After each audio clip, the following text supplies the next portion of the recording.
Grim ritual. Roman legions entering towns and villages, taking plunder and rounding up survivors. Among the most vulnerable were young girls, often between the ages of 10 and 15, whose lives changed irrevocably in a single day. Known as praeda or booty, these girls were legally classified as property the moment they were captured.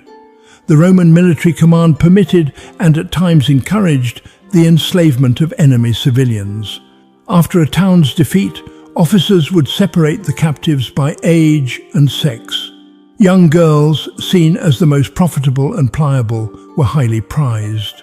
They were often stripped of their native clothes, inspected for health and physical attributes, and branded with marks denoting ownership or origin. The brutality of this process is recorded in grim detail in Roman sources. Plutarch, in his Life of Lucullus, recounts how during the campaigns in Pontus, captives were so numerous that slave prices plummeted. Tacitus notes that after the destruction of Jerusalem in 70 CE, many Jewish girls were paraded in chains during the triumph of General Titus, only to be sold into lifelong servitude. The trauma these girls endured was immediate and lasting. Torn from their families, many of whom had been killed or enslaved themselves, they faced not just the loss of home and kin, but the erasure of identity. Roman law did not recognize the personhood of a slave. These children had no legal protection, no recourse, no future outside of what their owners dictated. Their names were often Latinized or replaced altogether, their native languages suppressed, and their religious customs forbidden. Some were marched for weeks across provinces to reach Italy. Others were held in holding camps before being auctioned. All were bound for a market that viewed them as commodities, young bodies with the potential to serve, entertain, or bear children. And this was only the beginning. Auctioning girls at the Roman slave market. Imagine the forum crowded not for debate or celebration, but for commerce in flesh, where the laughter of merchants masked the cries of the unwilling.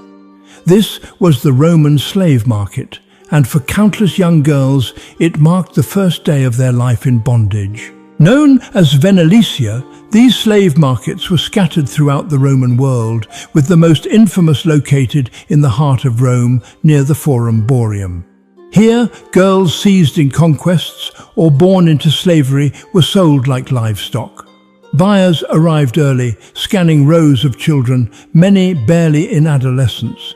Age, physical health, and perceived obedience determined value. Youth, especially, was a premium trait for beauty, endurance, and the potential for years of service or childbirth. Upon arrival at market, the girls were often placed on a raised platform, cataster, to be examined publicly. Roman law even permitted sellers to strip the enslaved to verify their condition. Cicero once wrote of slaves being placed on the stand and displayed like merchandise. For girls, this meant exposure to invasive scrutiny by prospective buyers who checked teeth, skin, and posture, all while barking questions the girls likely could not understand. Many wore placards around their necks, tituli, detailing their origin, age, and any defects such as language barriers, disobedience, or illness. These signs rarely reflected the truth. Sellers had a vested interest in concealing trauma or past rebellion. And since most girls were sold young, many had no way of even telling their own stories if they remembered them at all. While the Roman economy thrived on slavery, the market for young female slaves was distinct. They were not merely purchased for labor.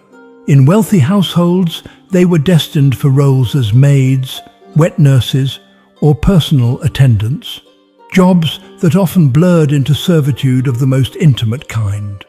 Behind every sale was the total loss of autonomy. Once purchased, a girl belonged to her dominus, her master, by law, by tradition, and by force. The transaction sealed her fate with ink and coin. Some were sold multiple times in their lives, treated as disposable assets, each sale a further erasure of origin and identity. There was no ceremony, no farewell, only a sharp command, the weight of a chain, and the indifferent stare of a new owner. The Roman slave market did not just trade in bodies. It consumed lives, silenced voices, and institutionalized a system in which even childhood offered no refuge from exploitation. In these markets, the grandeur of Roman civilization was built not on justice, but on the commodification of the innocent. Domestic servitude in elite households. Behind the grand marble columns and lavish courtyards of Rome's elite villas, a quieter story unfolded, one of relentless obedience, unending labor, and invisible suffering.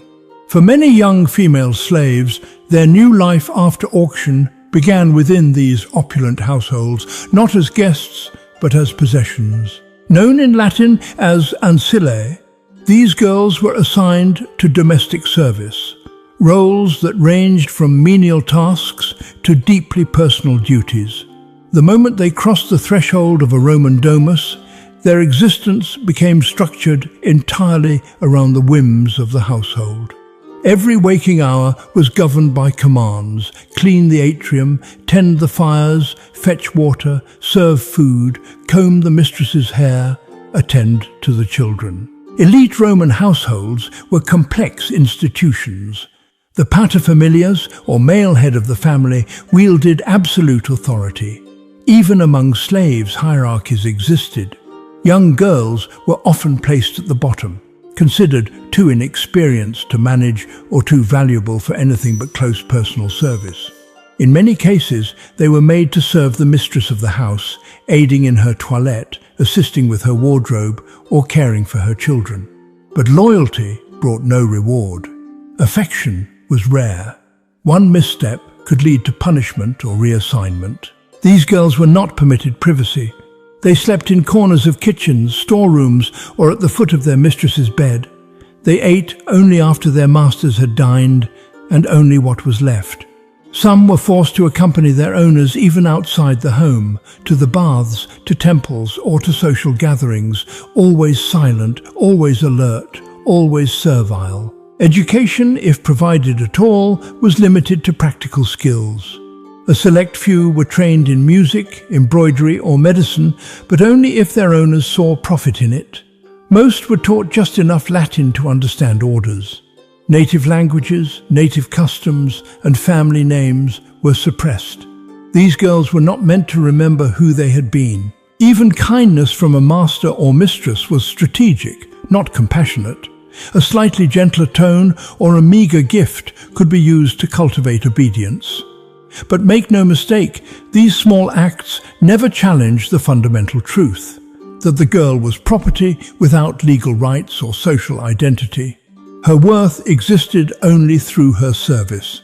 This servitude was not temporary. Unless sold, punished, or freed, she remained bound to the household indefinitely. And unlike adult male slaves, who might be assigned field labor or construction, young female slaves faced a unique vulnerability. They were constantly under watch, subject to exploitation that extended beyond work. Behind Rome's grand facades, these girls polished silver that would never be theirs and raised children they did not birth. Their labor made the elegance of Roman life possible, while their own lives disappeared day by day into quiet, unrecorded toil. Punishments for disobedient slave girls. In the glittering world of Roman luxury, disobedience from a slave, especially a young girl, was met not with understanding, but with cruelty sanctioned by law. The Roman household, or familia, functioned as a microcosm of the empire itself, strict, hierarchical, and merciless toward those who defied authority. For enslaved girls, whose slightest misstep could be construed as defiance, punishment was both a tool of control and a daily threat. The paterfamilias, known as the absolute head of the family, held the ancient right of vitae necisque potestas, the power of life and death over his dependents, including slaves. This authority was rarely challenged, and Roman law offered no protection to those enslaved. The historian Seneca once noted in his De Beneficiis that we abuse our slaves as though they were not men. capturing the brutal normalcy of punishment within elite households. A young slave girl could be punished for any number of offenses: breaking a dish, failing to rise quickly, speaking out of turn, or showing hesitation in her duties. The lash was the most common tool of correction, its use so normalized that Roman writers mentioned it casually. Pliny the Younger described in a letter how some masters kept overseers armed with whips stationed throughout their estates to maintain discipline. For girls, these punishments often occurred in private spaces, kitchens, storerooms, or secluded courtyards, where humiliation compounded pain. Public punishment served a different purpose. To make an example, enslaved girls might be chained in visible areas of the house or forced to perform exhausting labor as a warning to others. The intent was psychological domination, to remind every enslaved person that resistance was futile. Some masters, fearing theft or escape, branded their slaves on the forehead or shoulders with the letters FUG, marking them forever as runaways. The Roman legal code, the Lex Alia Sentia, even allowed for the execution of slaves accused of conspiracy or striking their masters. Though young girls were rarely executed, they lived in constant proximity to that threat. Punishment was not merely discipline, it was a system designed to break the will. Through fear, Rome maintained its vast machinery of servitude, and for the girls within it, silence became the only safe rebellion. Manumission and the rare path to freedom. For most young female slaves in ancient Rome, the idea of freedom was little more than a distant echo. But for a fortunate few, the path to manumission, legal release from slavery, offered a sliver of hope amid lives otherwise bound by servitude. Manumission, from the Latin manus, hand, and mittere, to send forth, was the formal act of setting a slave free.